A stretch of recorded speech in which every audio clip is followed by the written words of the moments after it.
I'm Joanne Bundy. I chair the Community Education Council, which sponsors the bucket courses. And this morning we are having our Open Wednesday lecture for the bucket courses. And we're happy so many of you could be here.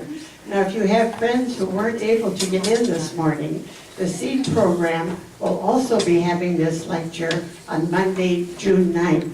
So be sure to tell your friends that it will be available then, and you may even want to come back to hear it again. Would you please silence your cell phones this morning? And I want to tell you that the room is wired for T-coil. So if you have hearing aids that accommodate the T-coil, you can turn those on for it as well. Next week, we start the course that J.R. Paulson is going to be teaching on emotional well-being. We always have a dilemma when we have to turn people away. So the planning committee is trying something new for JR's course. Instead of limiting it as we have let about 10 more people register, and we still have people who couldn't get in. But next week, we'll take out the back tables and we will set rows of chairs so that we can get more people in. So those of you who are able to write on your lap and put your coffee on the floor, we urge you to take the back chairs and leave these tables for those who need the extra accommodation. So we'll probably have just about this many again next week. But now we're going to have Dan Kaiser, who is Professor of History Emeritus at Grinnell College, talk about the rise and fall of Grinnell Giant. I know you're going to enjoy this. This is Dan's first time here, so behave yourself, because we may want him to come back again. Dan Kaiser.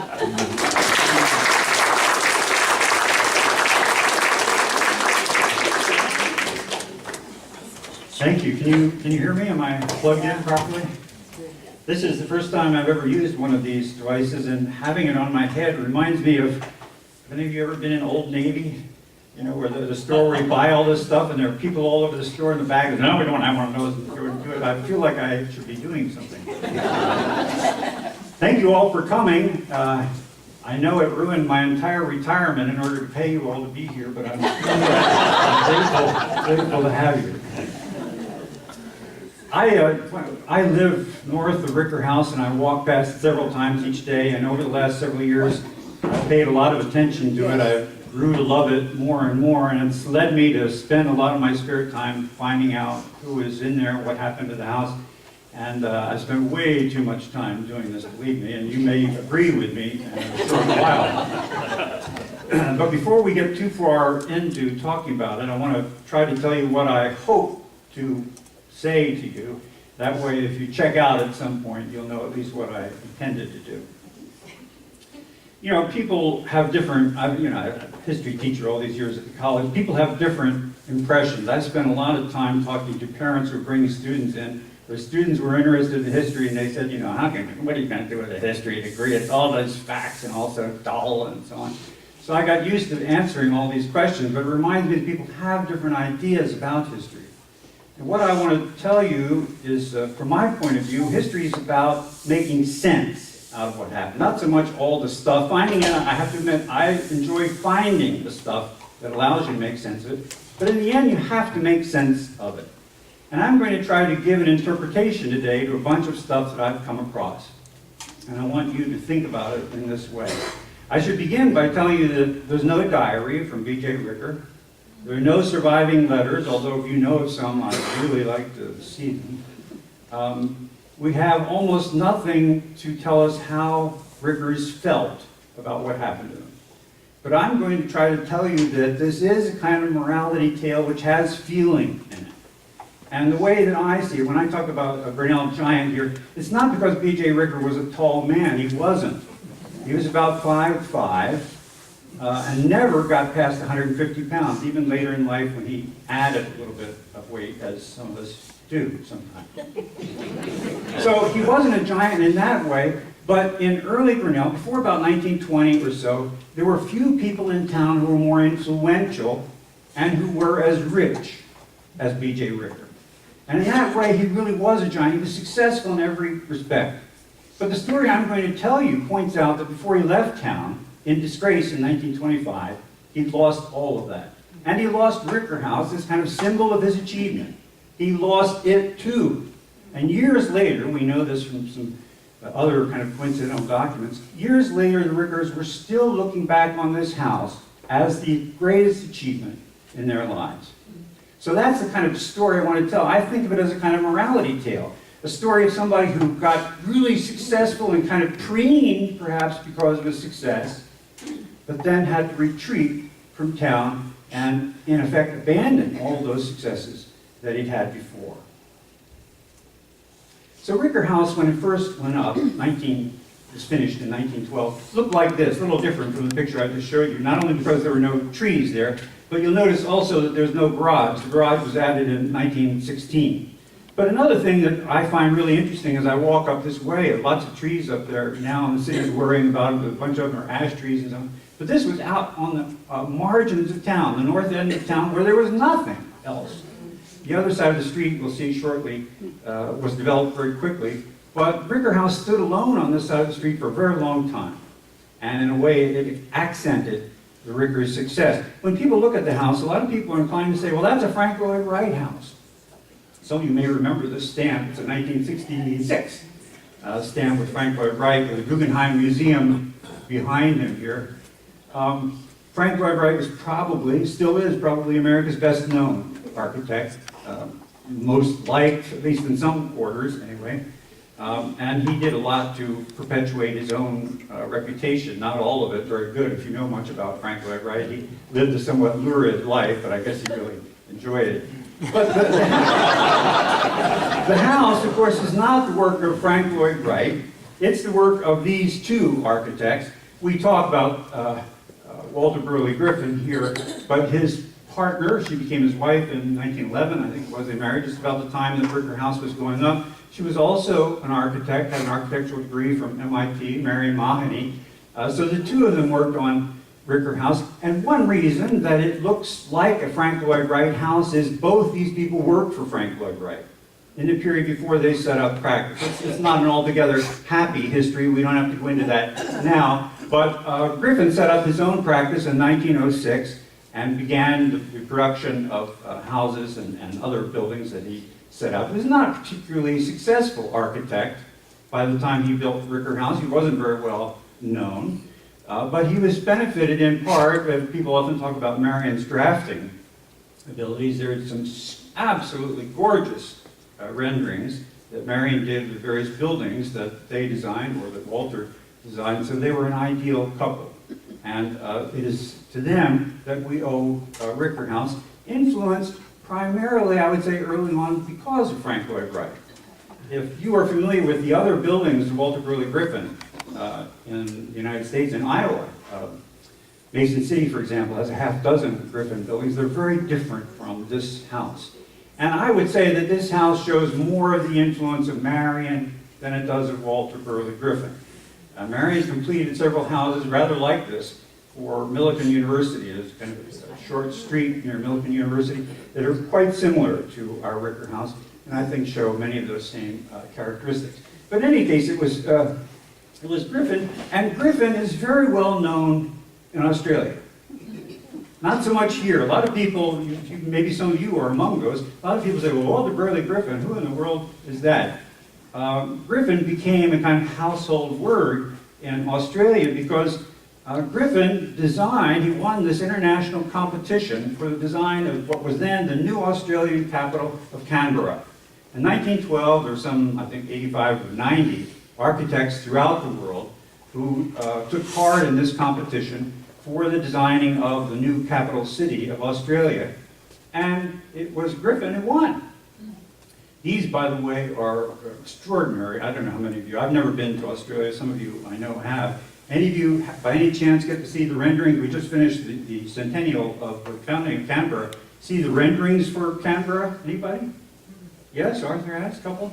These are spectacular things that Marion drew. And many people say it's why Griffin won the competition, because these renderings were so spectacular. They're huge, for one thing. They stretch out, I can't remember, it's 18 feet, something like that across. They're enormous productions. Anyway, when this happened, Griffin went from being nobody to being really somebody. This is a full-page spread in the New York Times reporting on Griffin's success. Now, this is 1912, June 2nd, 1912, which was just after Ricker House was finished. You can imagine, can't you, if you were B.J. Ricker, who had designed your house, and you opened up the New York Times shortly after you just settled into your new house, and there is your architect on a full-page spread talking about what a worldwide success he is. It would be hard not to feel like you were something yourself, right? I found that guy, right? I found him. And actually, it's true. We don't know the full details of how it happened, and in a way, it had to have been kind of an accident, I guess. But it was a really big deal. And if I can just get in my own personal plug here, Grinnell ought to do a lot more about its connection to Walter Burley Griffin. I think we can and we should. It's something that really matters in the world of architecture, and we'd be doing ourselves a big favor. End of blurb. Okay, so let me talk a little bit about the Rickers. I'm going to worry a little bit whether I can get all this in, but I know that there are parts of the story which are really interesting in and of themselves. The Rickers were not part of the founders of Grinnell. The first residents came here in the 1850s, and they had the really tough job of getting the town in shape and setting up what becomes kind of commercial infrastructure, the first churches and all the rest of it. The Rickers come a little bit later. They arrived here in 1867, and Edwin, or Edward he's sometimes called, and his wife Clara brought with them the 8 children that they had while they were living in Scott County near Davenport. He was a farmer. This is the 1870 census, and it's hard to make out here. This is Edwin Ricker, but it says here that he's a retired farmer. He's 49 years old, which is even younger than I retired, but it was a pretty good thing. Maybe because he was disabled in some way, we don't really know. He didn't live very much longer than this census. He died in 1874. But after they came to town, they had Clara, his wife, had 2 more children, and here's the one we're most interested in, Benjamin, who was born in 1868. So he was the 9th of 10 children. A big family indeed. 2 of the others, Addie and Fanny, are pretty important in town because they also married well in town. One married Andrew McIntosh, who ran a dry goods store, but was a partner with David Morrison, when the other one married, in founding what became the glove factory. So before BJ had anything to do with the glove factory, there were already connections, family connections. So the Rickers come to play a big part here, not so much because of the father or mother perhaps, but because of the other members of the family. So B.J. Ricker was born here, he went to school here, and entered Grinnell College and graduated from Grinnell College. By the time he graduated, however, his mother had remarried, and she moved to Cedar Rapids. So that if you look in the old Cyclone, the Grinnell College yearbooks, you'll see that B.J. Ricker is listed as living in Cedar Rapids. But it was in Grinnell that he had most of his education, and of course finished college here. This is his, in fact, from a college picture, and it's A.L. Child's photography studio. When he graduated in 1891, B.J. Ricker left town as fast as he could and went to California, as a lot of people still do, I guess. But in that day, quite a few people did. He had an elder brother who at that time was living in Fresno, California, and it may have been his elder brother, George, who encouraged him to come, because BJ ended up settling for a few years in Selma, where I've never been. Some of you may have been there. It's just a little south, judging by the map I've looked at anyway, a little bit south of Fresno, in the San Joaquin Valley, the Central Valley. And at that time, they were beginning to do a lot of irrigation in that area in order to bring land into cultivation. And BJ got involved for a while in a fruit packing firm, and then he got involved in lumber. They started bringing lumber in as well, and he seems to have really liked it. He wrote back in one of these class letters that they produced for the Grinnell College graduates and said that he couldn't ever imagine returning to Iowa. He said, "It is true that out here everyone's in the business of getting rich," which he seemed to think wasn't such a good idea, but he thought he would stay out there anyway. It didn't happen that way. In 1894, he came back to attend his sister's wedding in Cedar Rapids and somehow never left. But we'll get to the details of that in a moment. In 1897, he marries.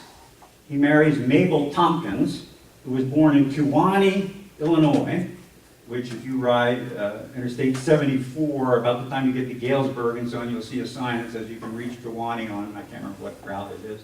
Her father was a UCC minister, and they had been in several different parishes. And a few years after her birth, in 1874, her father took a job in Chicago with the mission branch of the UCC church, so they moved to Oak Park.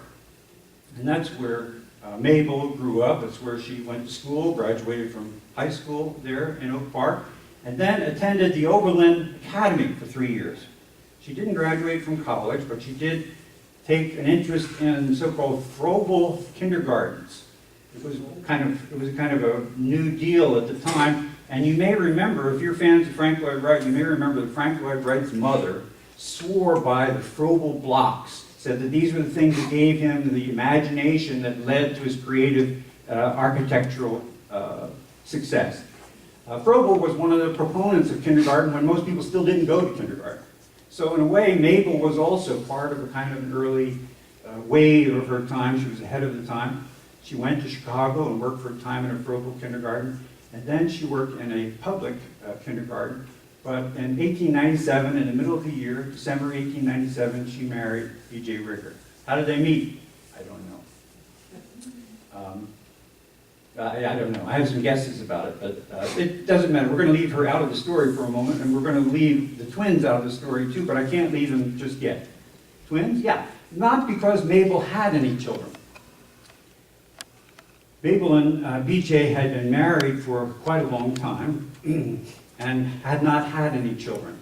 By 1918, he was 50, and she was 44, and it didn't look like they would have any children. Some of you who know about the orphan trains and so on, the orphan trains passed through Grinnell, among other things. So there were opportunities to literally acquire children, if you wish to.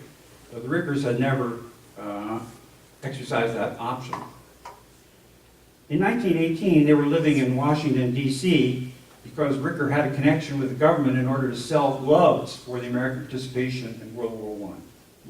But once the armistice was signed and so on, the Rickers came back home. B.J. arrived here in December of 1918, and they got a message soon thereafter that they should go to Chicago, where they might be able to adopt children. So they got in their car. We can talk about that if you like. They got in their car and headed off to Chicago, where they took a suite at the finest place in town, the LaSalle Hotel. If you look up some of the old pictures of LaSalle, you'll know that they paid a bundle for this. There's a dining room which is kind of gold layered and so on. It was really the top of the rock. And they adopted twins. Now, I wish I knew a lot more about this adoption, but I'll tell you just a little bit that's most important perhaps. The twins were born in Melbourne, Australia. They were the second and third children of a family in Melbourne, Australia. The father had immigrated to the United States in 1915, and in 1916, the children and the mother had followed the father. The father had ended up settling in Chicago. He was an advertising executive. The mother followed with the children. They seem to have had various problems, and I don't know what the particulars are. They did not live together, for example, in Chicago. But you know, 1918 in Chicago was a bad time for lots of reasons, but the main one was the so-called Spanish flu. The Spanish flu killed more than 3,000 people in Chicago, and many more were ill. It was a very bad time in many, many different ways. But one way it's bad, that's relevant to our story, is that the mother of the twins died. So she had 3 children, 3 minor children. The twins had an older brother who was a couple years, or 1 year older than them. The father, by this time, had taken refuge in Philadelphia, where he'd also found another woman who became his wife, and the father returned to Chicago and gave up the twins, basically. So the Rickers adopted twins whose older brother went with the father to Philadelphia. And the twins, who were 4 years old at that time, came to Grinnell, and they took new names. When I first heard this, I thought this was a little bit strange, 4 years old. This was Ivor for most of the 4 years that he was born, but the Rickers said, how about Edward? So Ivor became Edward. And this is Elizabeth, what was her name? I can't remember, she had a different name as well. But the Rickers adopted them and seemed pleased as punch. They had a reception for everybody in their suite in the LaSalle Hotel, and this was written up in the newspaper. It was late, it was only published in January, but the reception happened in December of 1918. And the story in the paper emphasized this idea that the Rickers were loaded. In fact, there's a clever story. The story ends a little bit with an interview, or at least it's alleged anyway, that Edward, the reporter, pretended anyway, that he put the microphone in front of Edward and said, well, what are you looking forward to? And he said, I'm looking forward to driving my dad's car. It made a good story. But it also made the Rickers deliriously happy. According to the stories in the Grinnell paper and also in the Chicago paper, the Rickers had longed for children for a long time. So they had a lot of money, but they didn't have this other thing they wanted. But now, in part because they had a lot of money, they had this other thing that they wanted. It makes it kind of a nice story. And some of the pictures that I was lucky to acquire because of a descendant in Australia who sent them to me show these children with the Rickers at Ricker House. Somewhere around 1920, I'm not sure how old they are here, a little bit older perhaps than they were in 1918, but very close to this time period. It's clear to me, for lots of reasons that I can't talk about today, that the Rickers loved these children very deeply. And the children seem to have done very well. There's a whole another aspect of this story that we could talk about, but I've got to hurry on. This is what they looked like as adults, and I'll just say very briefly that Edward perished at the D-Day landings and was buried in France. His sister lived much longer life, but she died a particularly painful death. She was involved in an automobile accident in California. Her car brakes failed, I guess, and she went through an intersection and actually, she went airborne and landed on the other side on a kind of a concrete thing, and her car caught fire because of the gasoline, and she was very severely burned. Was in the hospital for a few days with severe burns before she died. But neither were both married, but neither had children. So the end of the line is here. It's one reason why we don't have any records. Well, I really want to talk about B.J. Ricker, and I got to get going now. B.J. Ricker, there are lots of things that we could say about Ricker. This isn't even a complete list, but the man did a ton of stuff that this town should be, I think, grateful for. A lot of these things maybe don't matter as much as others. One of the things that was news to me was that he was one of the crucial movers in getting a civic hospital here. And he also connected the college to it, got the college, put some money into this. It was a huge development for town. And he was also at the head of getting paving done in town. Some of you will have seen some of these old photos of downtown Grinnell and some where they showed ducks in the mud and all that sort of stuff, right? That's what it was like. And the city went about the business of choosing a kind of paving and then getting it done. And Ricker was at the head of that committee. They went to different towns to figure out what would be the best solutions, but it was Ricker who did all this. He was part of the Powell Sheet Club, which was a group of movers and shakers. You can kind of imagine who else was part of this, Spalding and folk like that. He was in a ton of clubs. He was a Mason, Kiwanis, the Auto Club, which was a new organization at that time. He was also part of that. He was part of the founding board of Billy Robinson's airplane company, and so he had his fingers in that. He was, in 1912, I think it was, he was the president of the Iowa Manufacturing Association. I mean, this is a guy who had a lot of heft in the world that he was part of. And so he was a big guy.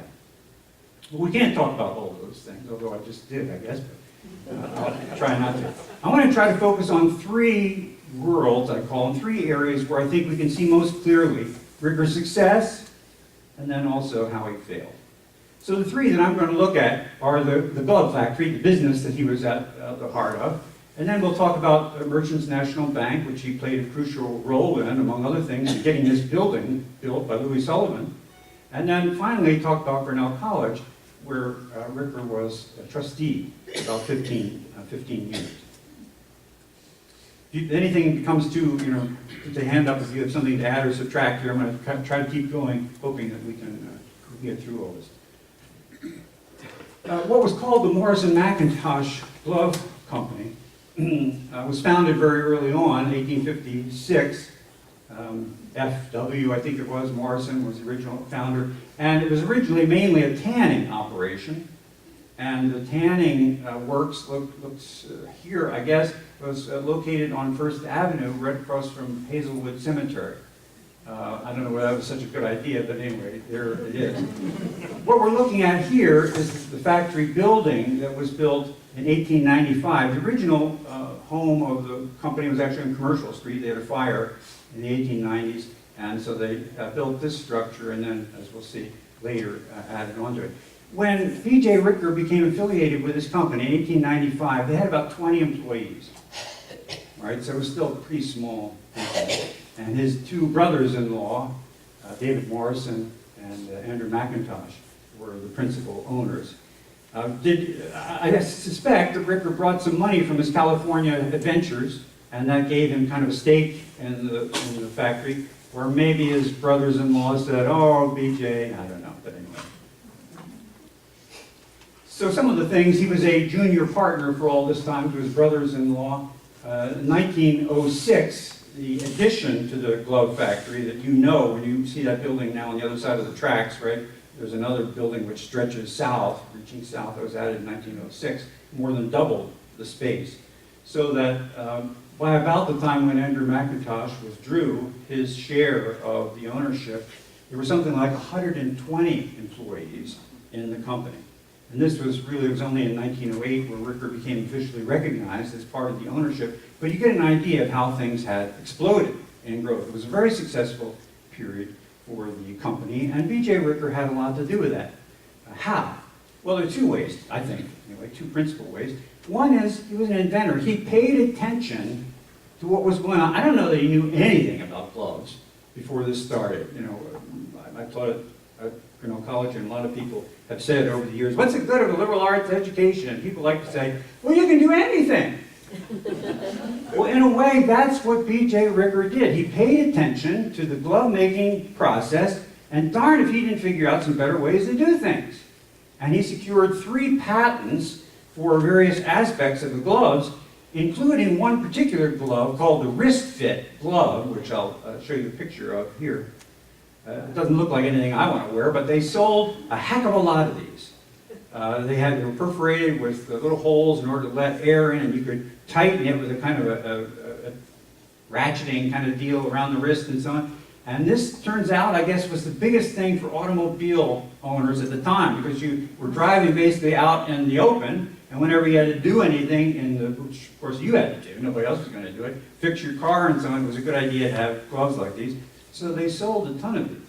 So Ricker was at the forefront of making a product better. That's what you like about an entrepreneur, right? He doesn't just take what everybody else has already done and say, I can make it better.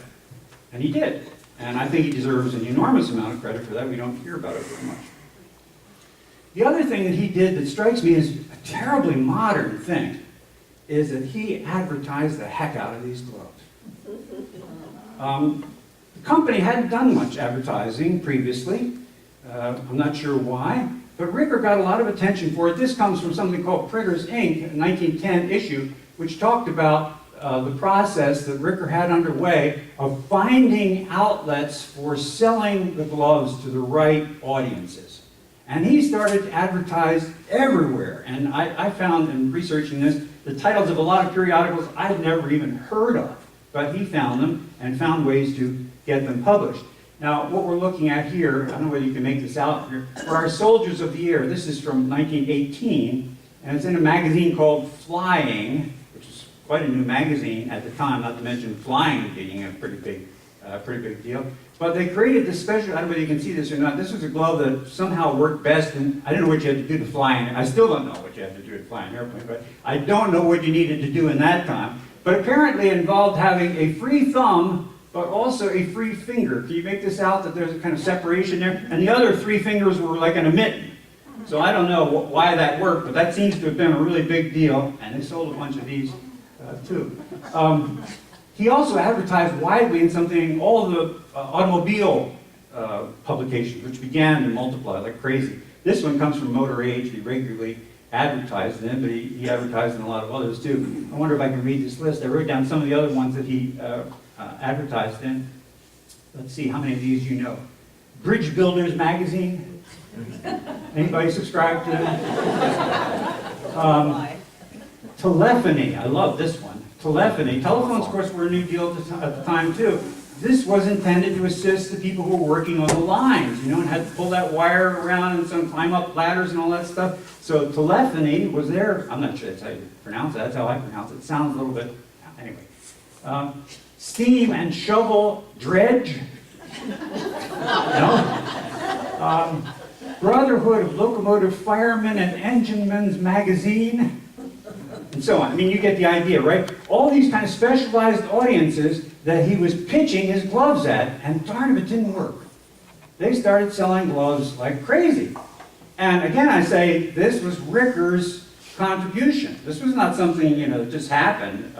He went out and sought this out and made this contribution. He also started advertising in national publications. I don't know if you can make this out here. This is Saturday Evening Post. This was a full-page ad. That cost a bundle. And this comes from Life magazine. This was, I think, a quarter page, something like that. But he regularly advertised in these publications so that the name Grinnell Gloves began to be commonly understood. Whether you owned the gloves or not, you regularly encountered these ads. In the 1920s, Ricker got a letter from one of his, I think it was a college classmate, who was in China. As you know, Grinnell had a program in China by that time called Grinnell in China. And his classmate wrote him and said, you know what, I was going down this road and I saw this funny little sign out in front of the shop there, and the sign said in English, Grinnell Gloves.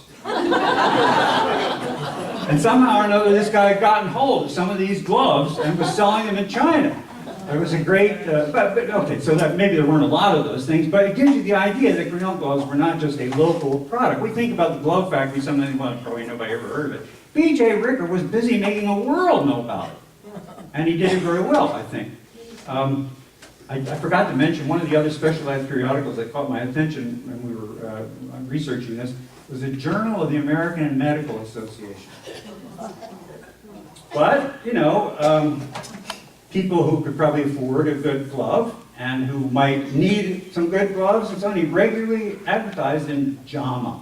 I thought that was really cool. He also did some other stuff.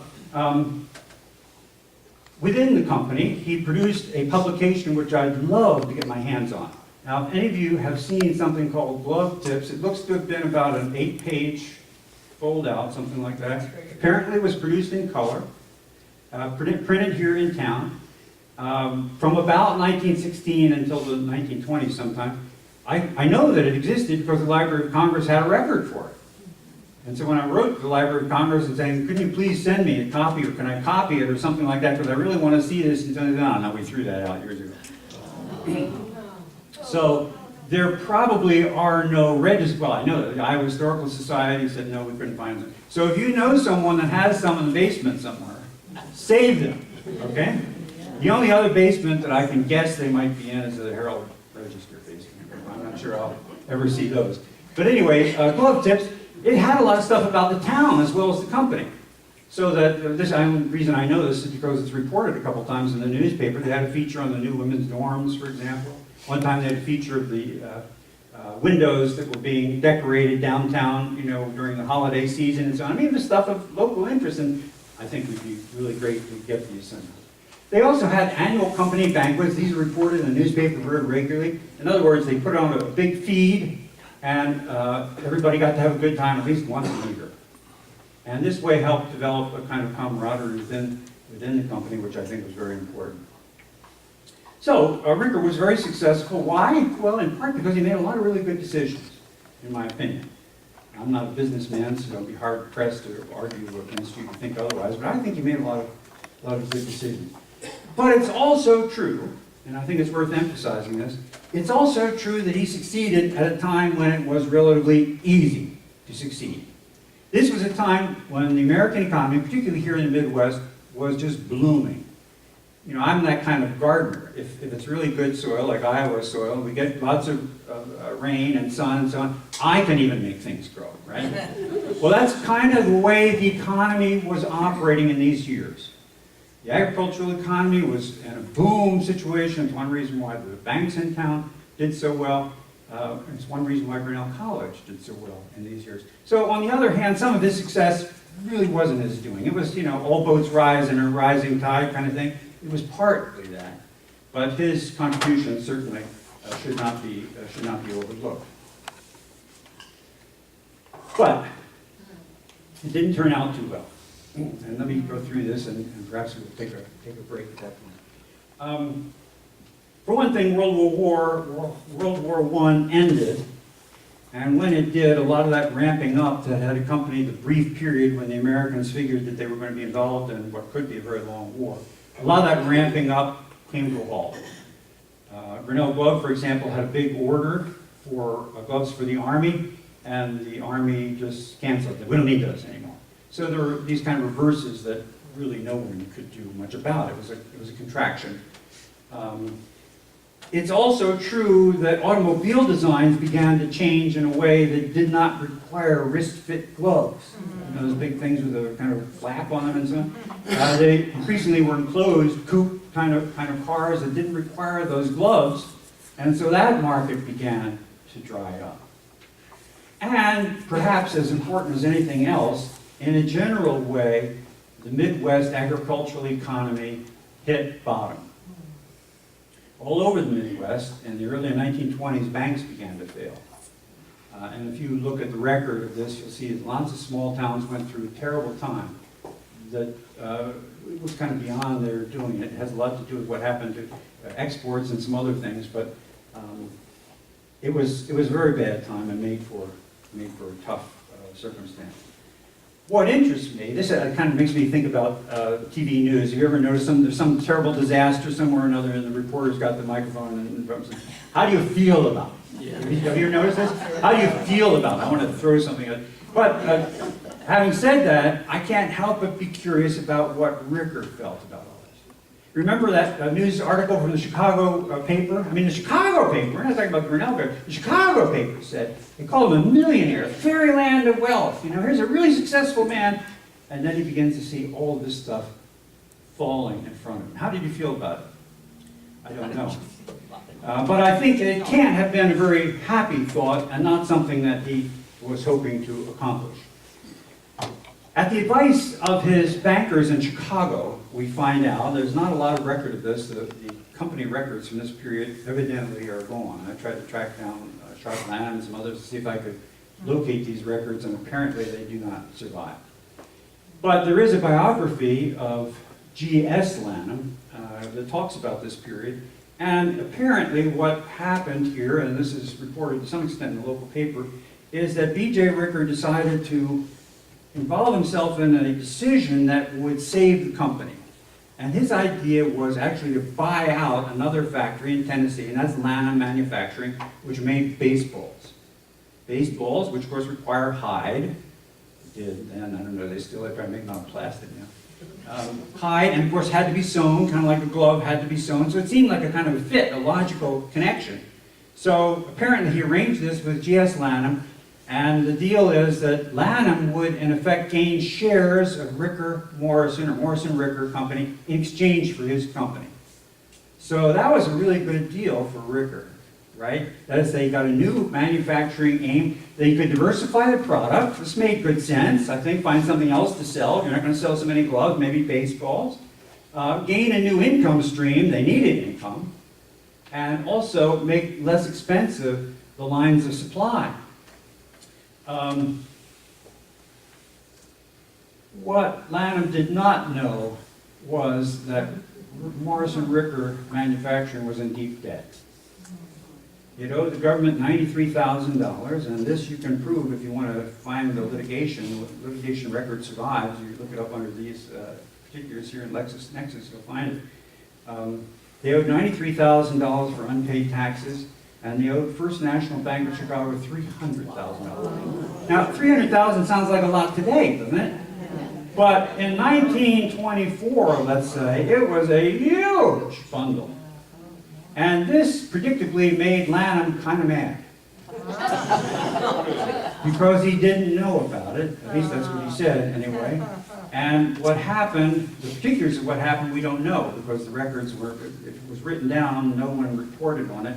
But evidently, Ricker was shoved out of the business and lost his shares, and that was sort of the end of what happened to B.J. Ricker. By 1931, his name was no longer on the business, and by then he was long out of town in California, hiding from the authorities, I suspect. We'll talk more about that after the break.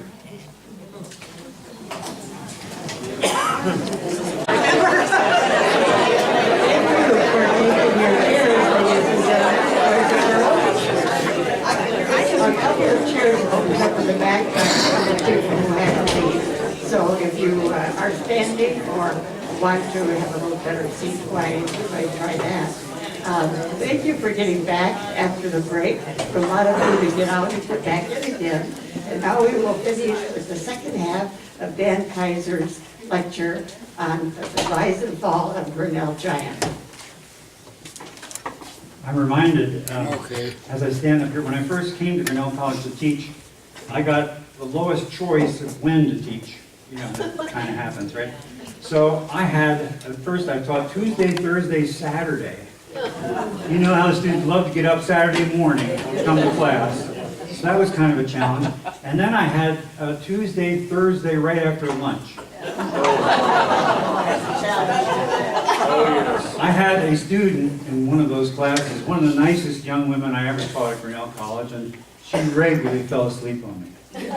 You know, it was kind of embarrassing to me, but kind of embarrassing to her. A lot of kids, you know, fake it. So, that was really good, Professor Kaiser, thank you so much. And you know, they slept through the whole time. But she kept coming up to me and saying, oh, I feel so sorry, what can I do? I said, well, try Coca-Cola. So she came next time with a jug of Coca-Cola. Tried to down all that, and she still fell asleep. I was really beginning to feel bad about this. You can imagine, you know, Coca-Cola even wasn't doing the trick. So she came up to me, she said, oh, Professor Kaiser, can I do anything? I said, look, I don't care. Catherine was her name. She's now a very successful lawyer, and I had nothing to do with it, I assure you. She said, is there anything I can do? I said, well, I don't care, Catherine. Even if you do jumping jacks in the back of the room, it doesn't matter to me. I'll just try to ignore it. Next class, we're talking, and I guess she started to feel sleepy, and she made her way to the back of the class. So if any of you feel the need, I know where you're coming from. Okay, so we were talking about Gold Factory. Let me talk about Merchants National Bank. Not everybody knows that Ricker was an important player in Merchants National Bank, but he was a director in the bank. And it's kind of important that he was here at exactly this time. He was appointed a director in 1909 and remained a director of the bank all the way until its failure. So he was there at some really crucial moments, and of course the biggest one in my judgment is this building that Ricker was responsible for bringing the architect to town to. Merchants National had been founded actually in the 1880s and had occupied a bunch of places. If you see, the library website has some of these old photos and so on. There are a couple of old banks up there. They look like they're selling, you know, I don't know what, delicatessen or something like that. You know, they were storefronts, basically. And Merchants National was that. It occupied several different spots. But around 1910, it purchased this building at the corner of 4th and Broad. And so Ricker was there at a very important moment. The bank set out to build a new bank. Now, I often serve as a docent in the bank, so I can go on a long time about this. I'll try not to. But this building intended, I think, and Ed Sullivan really inspired in presenting this solution, intended to create a new image for banking. Most of the banks had a kind of bad reputation in the 19th century for what they did or didn't do for agriculture. And they were not very public places. This bank is a very public place. It's one of my favorite places in town. I like to sit in there even when wintertime when I'm a docent in there. Not infrequently, nobody comes in, right? So I'm sitting there on a winter's afternoon, and I can still have a good time. I'm a strange person, I admit, but still. The bank decided in 1913 it was going to build a new structure. It could have built any kind of structure. There was a bank actually across the street that was built just about this time. Grinnell Savings Bank went in for the old solution.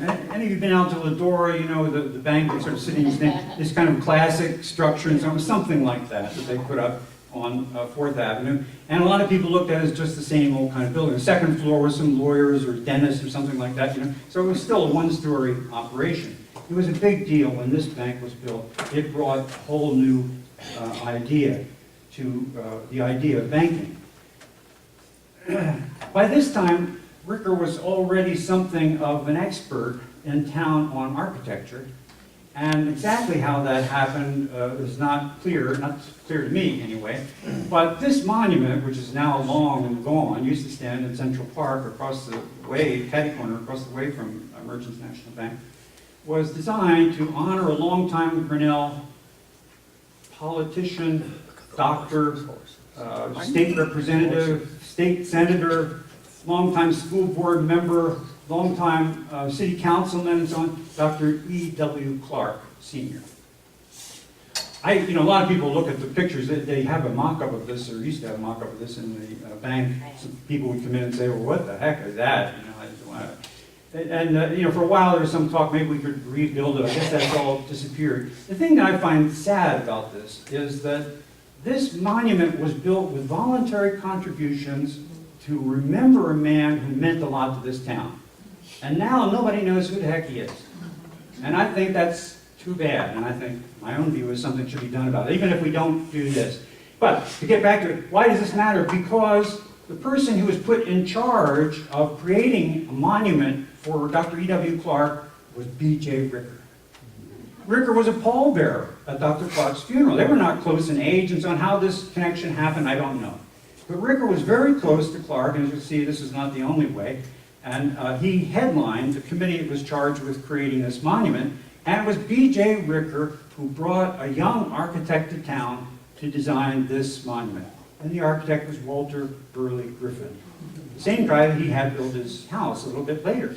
So Griffin was already the man, so to speak, to do architecture, and therefore when the bank set about finding an architect, he couldn't get Griffin. You remember where Griffin was by 1914? No. He was in Australia, right? So that wasn't going to happen. But he got Louis Sullivan. And Louis Sullivan created a gem, again, another thing I think we're tremendously lucky to have, a building that I think carries many of the values, of the best values of early 20th century America. This is a two-story building. This is a picture of Hanlon, who was a long-time cashier and then later president of the bank. But look at it. You remember these? There's the skylight above it. This is 30-some feet open space. What we don't remember so much anymore. Can you see this? This was a bubbler. There was a fountain there for people who wanted a drink. I don't think you can see it here. There was a telephone booth. When telephones were still, a new deal, you need to make a phone call. This was more of a democratic, I think, than any other bank in town. It intended to open its doors wide, and when you were in here banking, feel like you were still doing a good thing. When we came to town in 1979, this is where we banked. And one of the reasons why we banked, here as I look back on it anyway, is feeling so good when I was in that building. I was standing there giving away money to Iowa Southern Utilities and so on, but I was still feeling good. In part because of the design. And I think we're very lucky to have this. We're very lucky to have people who preserved it and have kept it going, and I hope they do so for the long run. The bank, like the glove company, did very well in these years. It looked like a really great idea, to create this new building. They took advantage of everything that was happening in the economy, and they made a lot of money. So B.J. Ricker had to feel good about this. Here he was in another thing that was really prospering. When you get to doing things like this, pretty soon you begin to think, I must be pretty good, right? I got this glove factory going, like zounds, and look at this, I'm at this bank, and I help you, and look how that's going, boy, I'm pretty good. And it would be hard to disagree with him. The bank, as was required, I guess, by quarters, published its financial standing, and by October of 1924, it reported having about $1.8 million in assets and about the same amount in liabilities. In other words, everything was fine, and their total well-being looked pretty good. It was a real surprise, therefore, when on the 1st of November 1924, a sign went up on these beautiful doors to the bank and said, "We are closed." And it created quite a panic, because there were a lot of people invested in it. Grinnell College had some pretty significant investments here. It was a troubling moment for the town. In January, Savings Bank collapsed. This led to a kind of anxiety. The local newspapers in February 1925, sponsored a Pay Your Bills Day. They were trying to get more money into circulation because people were afraid of what to do with their money. They should save it, keep it under the mattress or something like that. The paper said, look, we've got to spend our way out of this, so try to pay your bills. And don't take any money out of Citizens National Bank, which was the largest of the surviving. There were some private banks still operating, but don't take their money out of there either, because that'll just... So it was a moment of some concern. It was more concern for the directors of the bank, because when the federal receiver arrived, he started looking over the records and judged that the bank had violated banking regulations by making loans in excess of those that they were entitled to make. And the directors were held responsible. And the receiver proceeded to take the directors to court. Now, they were charged with responsibility for about $121,000. There were 10 directors, which means if they divided it evenly, they'd each have been responsible for about 10 grand, which again was not small change. And remember, there were some other things happening in Ricker's life at this moment which make this kind of unhappy coincidence. This is when the glove factory is also collapsing. You can't make this out very well, but this is a copy actually of the original record. We now have a copy that was made for me at the National Archives in Kansas City and deposited here in the Grinnell room, which takes the receiver filing suit against 8 directors. Now, I don't know if you can read this list very carefully, but if you can find B.J. Ricker's name on here, would you tell me? There are only 8 names there. Now, I know why one was missing. J.C. Manley, another one of the directors, died in April of 1924. He died just before the bank collapsed. So they couldn't stick it to him. But B.J. Ricker's name is missing, and I cannot tell you why. There's nothing in the litigation, and I found anyway, which explains why he was not subject to litigation, and I can't think the rest of these guys thought that was a particularly happy development. You know, why was Ricker out of this and we're not in it? But they did eventually lose the suit, and these 8 were held responsible for about $123,000, which was used in order to reimburse the various investors, or at least their share of their reinvestment. The bank building was sold to Citizens National, which then used it as the headquarters for a couple of years, but unfortunately Citizens National also collapsed in 1928, I think it was. And so for a time it was vacant before the Brenton banks took it over. So we have kind of interesting mystery here.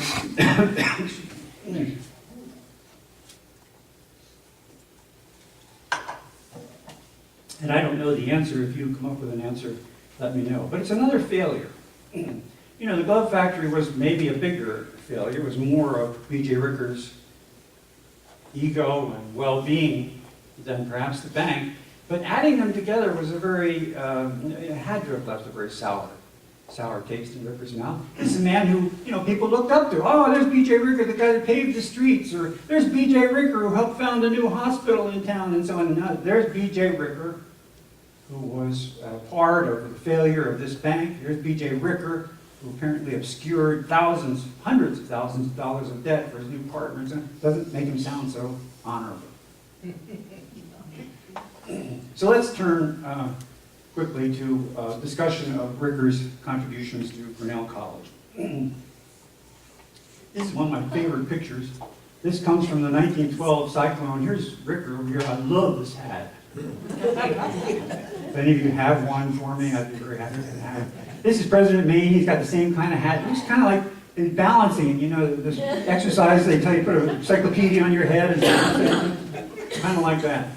All fellows, you'll notice, of course, and they were mostly rich fellows.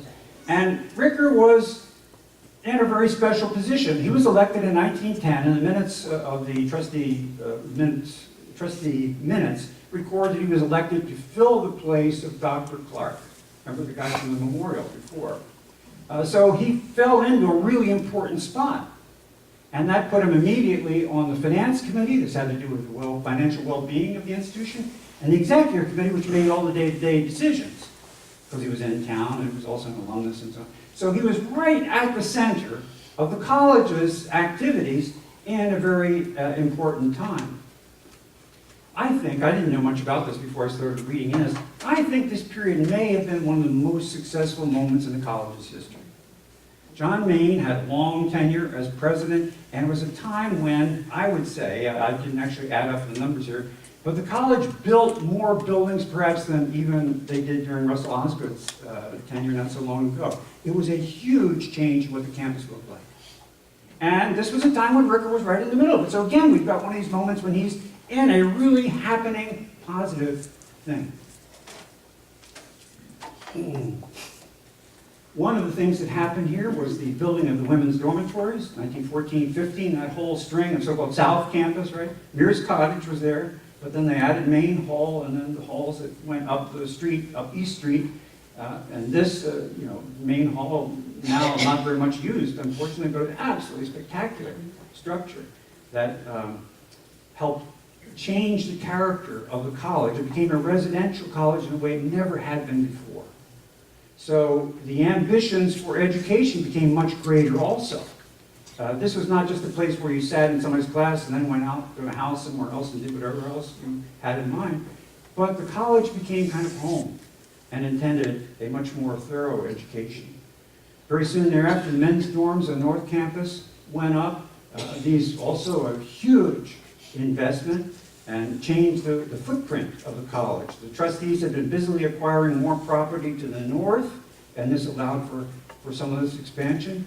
Another building that's very familiar here in town, Alumni Recitation Hall, or AH, was built in 1916. You're beginning to get the idea of all the things that were done. Can you imagine the dough that was necessary to keep this all going? And that's not all.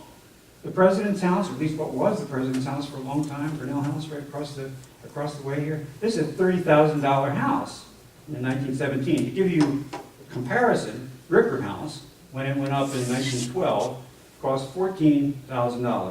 Wow. The average, a really good house otherwise in Grinnell at that time could have been built for about $5,000 or $6,000. Many houses were built for less, but I mean some of the finer places up on Broad Street and so on, about $5,000, let's say. So Ricker House was already a huge expenditure, and this was, bigger and better. So again, it's a time of enormous expansion in the direction of the college. I'm sorry, can you see this writing here? That's because I stole this off of eBay, sorry. But like everything else, the college ran into some hard times. I found it amusing reading some of these records. This is the 1920s now, mind you, not 2015 or something like that. But President Main was complaining. The students were getting involved in raising money, and so they had a big endowment drive going on. So the president complained. He said, a lot of people that I talk to, that I try to raise money from, they say, well, why should we give to Grinnell College? Because it's such a rich college. It's said a lot now, of course, and maybe with a little more justification. But you can see how building all these buildings would have given people the idea that the college was loaded, right? And in a way they were. But with this contraction, they found themselves in a difficult circumstance. And the trustees set about trying to do something about it. Here's some of the things that in 1924 they proposed. These honor scholarships were a big deal in Iowa, but those were eliminated. They tried to shorten the college year, cut down on the library, and what really gained the faculty person's attention is they cut 6 jobs. So this was not just tightening the belts a little bit. This was a big deal. And the college survived it, of course, but it did so in a reduced circumstance. How did Ricker figure in all this? Well, unfortunately, in not a very happy way.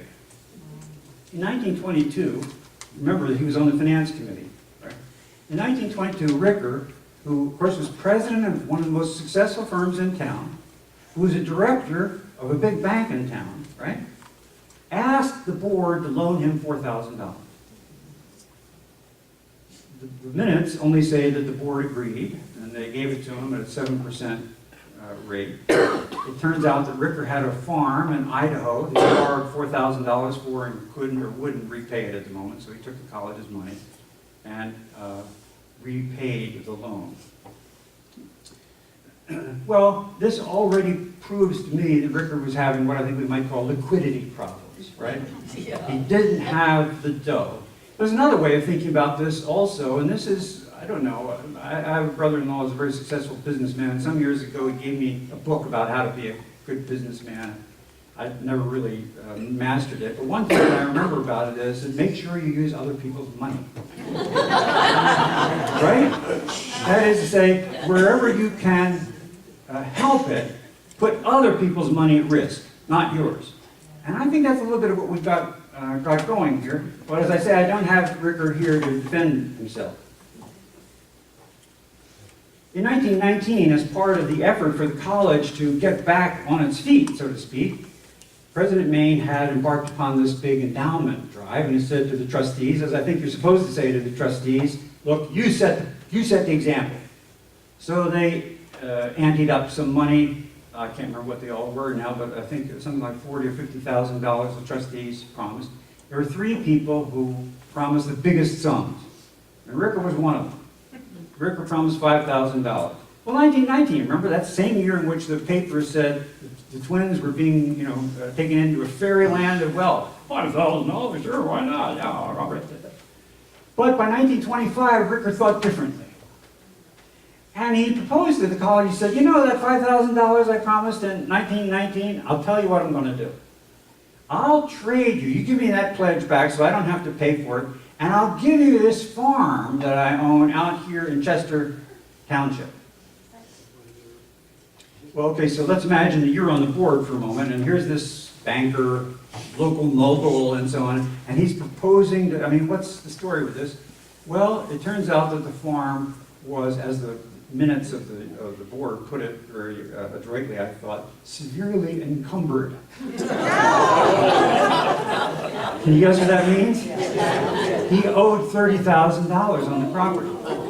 And he ended up giving it away. If you trace the history, what happened to that property, he released it by, what's it called again? Quit claim, yeah. Because he couldn't do anything about it. He just owed too much money. Wasn't that a clever idea to say, I'll trade you this property I have so I don't have to pay this $5,000. The board said, no thank you.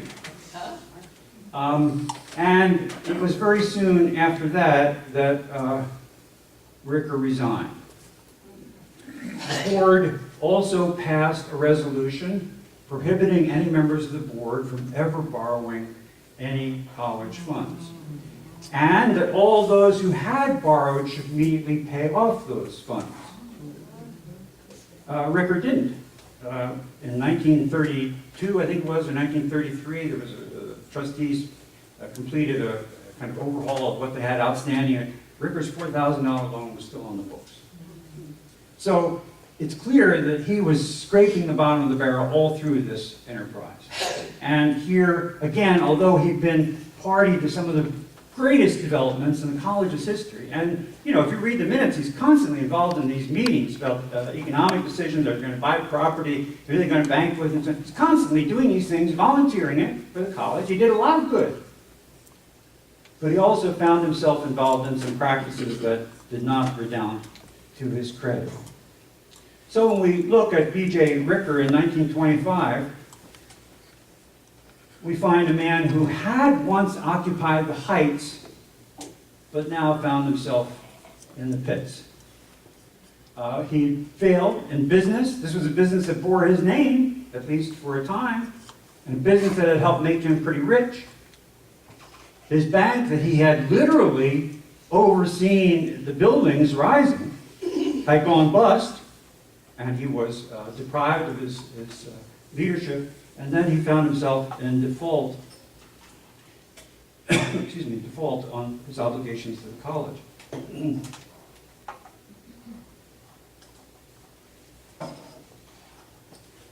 These developments had their consequences for the building of Ricker House. And it's what I would call the exclamation point of this morality tale I'm trying to describe for you. This is from the 1922 Sanborn map, and this is Ricker House. And this is after the garage was already added in 1916. So in this representation, you'll see that most of the house occupies lot 2. Lot 1 and 3 were separate. Excuse me.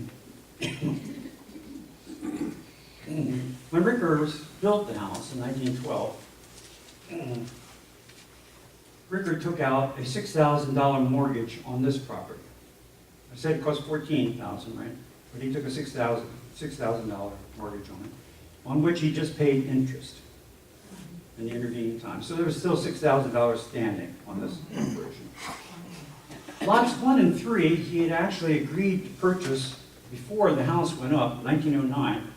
He filled out a contract for lots 1 and 3 for, I think it was $2,900, something like that.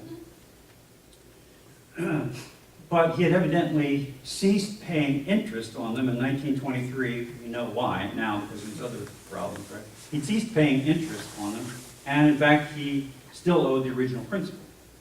We know that because when the previous owner, Gideon Merrill, same Merrill as Merrill's Park, you know, up here at the end of Broad Street, so he's the one who owned this property that Ricker bought it from. When Gideon Merrill died, his estate tried to sort out all these things, and they pointed out that, among other things, these properties were in, I guess you would say, in default. So Ricker found himself in a tight spot with respect to the house, so he tried to do some things about it. In 1925, he tried to sell the house. According to Lannom's biographer, he offered it to Lannom at $8,500. It would have been a steal, right? Even then, $8,500 was a good price for that house. But we're in the midst of an economic contraction. There weren't a lot of people who came around and said, well, sure, $8,500, that's no problem. Money was still tight, and he did not succeed in selling it. He had a friend, Harold Buyer, who occupied the lovely house a couple of spots down at, what would it be? It'd be 1412 or 1420, something like that, Broad Street. You know, that Don Shield used to live there for a while, and I think Laura Bergson lives there now. It's a lovely, lovely house.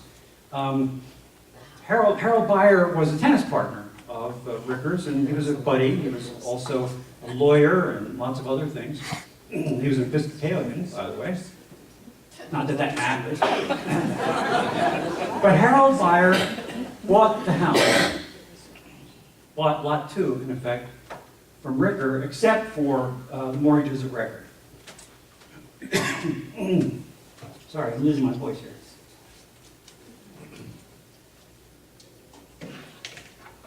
This gave Ricker a little bit of money, but by this time Ricker was out of town.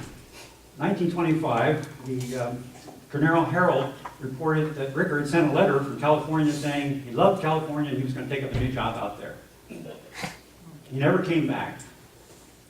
He invited his wife and children to meet him out there, which they did. So he left the house abruptly, I would say, left town abruptly, and resettled in California.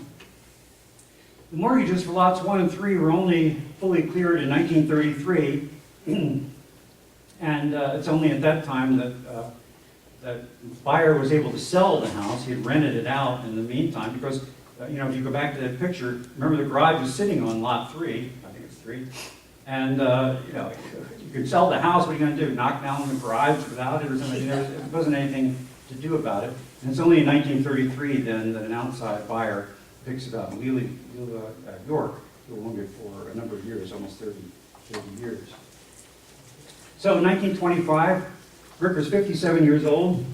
He's had all his good times, maybe, and he fled town and basically was not heard from again until his death, where he received a front page report. This is a picture of Ricker. This would be about 1930, something like that. He was living at that time in Chico. Briefly, I want to talk a little bit about his post-Grinnell life. It's not really part of the morality detail, but maybe of interest. Ricker's lived in Los Angeles for about 3 years, and then Chico, California for just over a decade, and they spent their last years in Berkeley. In Los Angeles, Ricker worked for Lincoln Life Insurance Company, and he had an office somewhere here on one of the top floors. But it was not the kind of work, well, he'd never done anything like this before, of course. And the Lincoln Life Insurance Company, if you look at some of its advertisements, it made a big deal out of the fact that it was Lincoln. And that it therefore was a company to deserve the kind of label that Lincoln gave it, you know, kind of honest Abe kind of thing. I don't think Ricker especially fit that bill, and I don't think he liked the work very well. Although, again, we have no record. He didn't write it down and say, you know, I don't like it, so I'm guessing here. They moved to Chico, and he got himself a job as a director for a while of a dairy plant. Yeah, I know, he didn't know anything about that, but remember how he got into gloves? What can be so tough about buttermilk? You know, I mean, it's kind of. So for a while, he was just a director in 1932. It was started out as an independent plant, was then bought by Kraft Foods. Kraft was on its way to becoming, you know, an absolute giant. Sold this particular industry, and Ricker and a buddy of his bought it. Cheap, I'm guessing, but I don't know. If you look at the facility, it's still there in Chico. It doesn't look like too much now. I don't know what it looked like in 1932, but anyway, he bought that. And they specialized in buttermilk and all the rest of the stuff. It was Chico Milk Products Company. It wasn't the best of worlds, but it was something.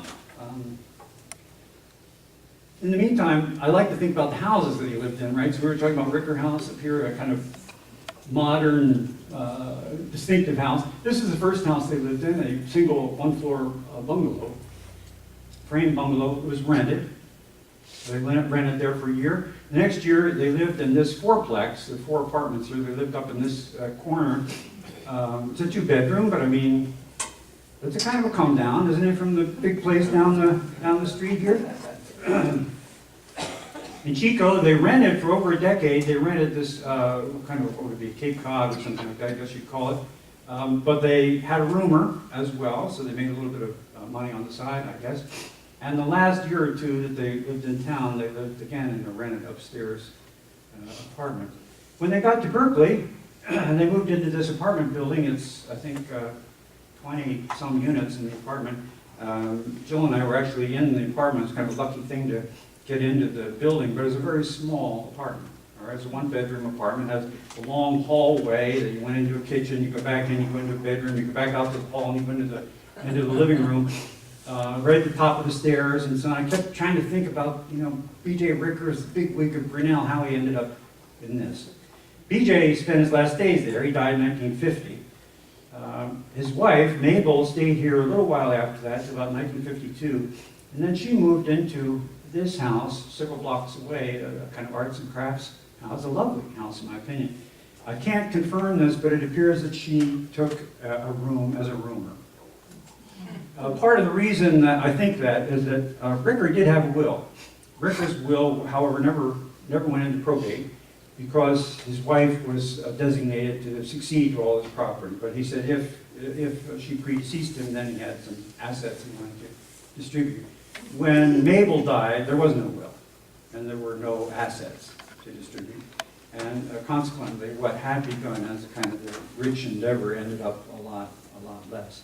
So the house still figured in these things. However, I put this up here. This comes from a 1941 class letter that the class of 1891 distributed. You know, they have these class secretaries, and so they're supposed to write all this stuff and then send it to everybody in the class.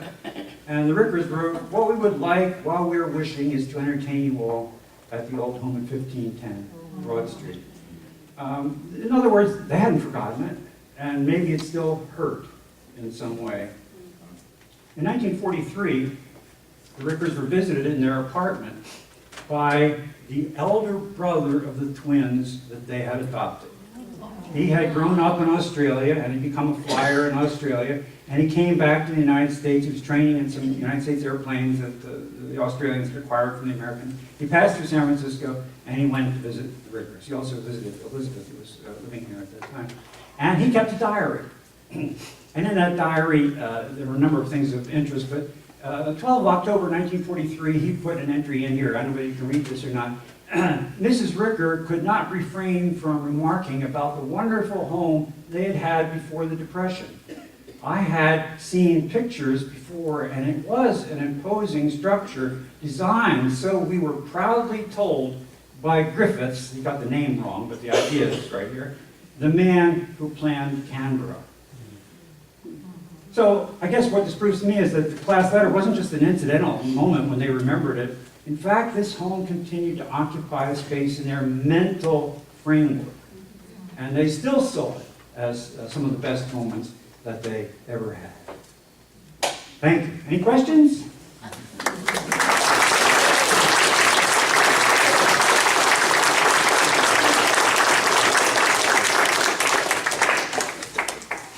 No questions? Yep.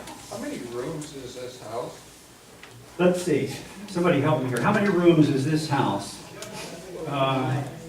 3 bedrooms, right? 4. Okay, I don't know. There was certainly, oh, well, let's see if I can do this. There was a maid's bedroom upstairs, right? And there were 3 others, I'm going to say. Is that right? Maybe not. There were at least that many. All right, so let's say at least 4 bedrooms upstairs. And downstairs is a living room, dining room, kitchen, and a den. Right? There's the porch, which doesn't show here, it's just off to the right here. And there are sleeping porches on each, I should have my marker, right? There are sleeping porches here on each corner. Yeah, they go with the bedrooms, that's right. You know, in other words, if we're looking at the other side, you'd see the same thing. So I don't know, I wasn't keeping track of how many rooms that is, but quite a few. There's a full basement. I've never actually been down in the basement, so I can't tell you anything about it.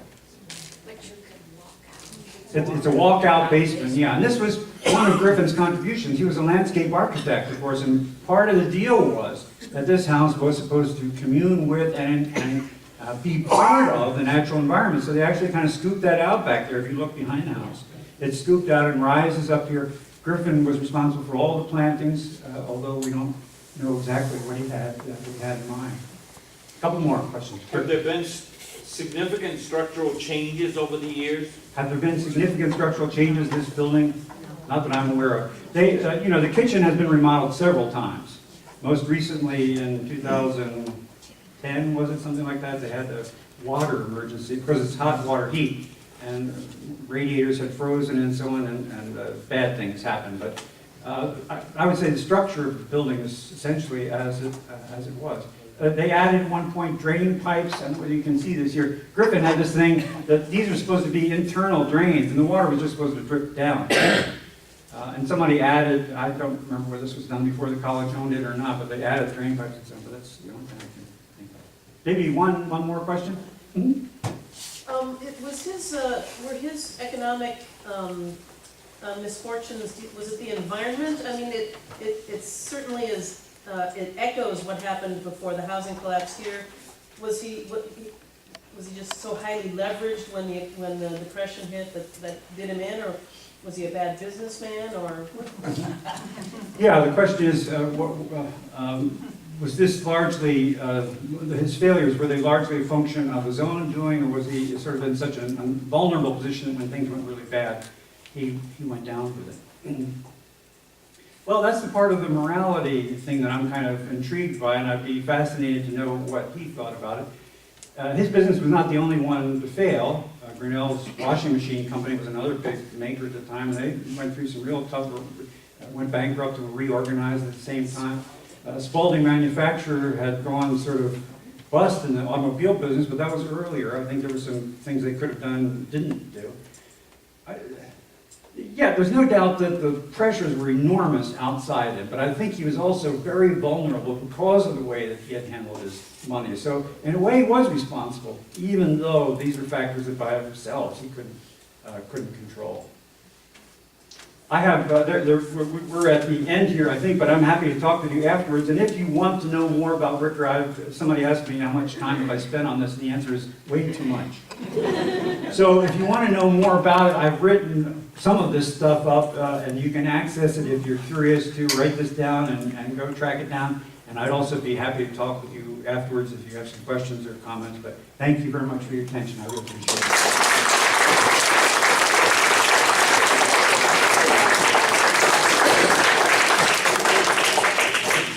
Hasn't that been an entrancing hour and a half? Absolutely wonderful, delightful. We do have a card for you. We're not making you richer, but you made us richer by far. And I'll read the inscription. Thank you for enlightening us about such an interesting house. It's nice to know what we are looking at when we drive past. Thank you very much. Thank you very much. We hope you come back. You'll have more information about houses and buildings in town. Well, we'll see him again.